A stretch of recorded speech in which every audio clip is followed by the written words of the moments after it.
মাধ্যমিক তো শেষ, এবার 3 মাস ছুটিটা কিভাবে কাটাবে?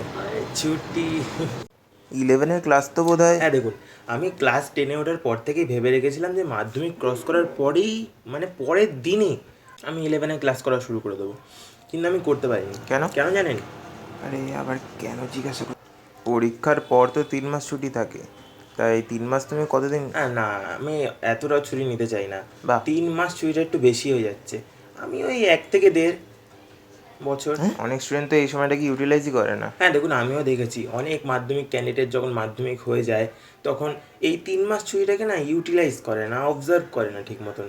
তাই জন্য জীবনে না একটু পিছিয়ে থেকে যায়। তা তুমি কি চাও? পিছিয়ে থাকতে চাই। আরে কিন্তু প্রতিদিন যে ভোরবেলা উঠে পড়তে বসার যে আমার অভ্যাস, অসাধারণ। খুব বিরক্তিকর লাগে। আরে তাই আমি ঠিক করেছি আমি মাধ্যমিকের পরে যে 3 মাস ছুটি, প্রতিদিন আমি 8টার সময় ঘুম থেকে উঠবো। আচ্ছা। কারণ 10টার সময় আমি ডিনার করি, হ্যাঁ। তার আগে একটু কাজবাজ থাকে। এখন মাধ্যমিক শেষ হয়ে গেছে, ডেলি একটু পার্টি পার্টি ব্যাপার বাড়িতে, মাছ মাংস হচ্ছে ডেলি। তা সপ্তাহে কবার মাছ মাংস এই হচ্ছে? সোম থেকে শনি বাদে যে কদিন থাকে হ্যাঁ। সব দিনই প্রায় মাছ মাংস হচ্ছে। আর ছুটির পরে আর খাবে না? দেবে না।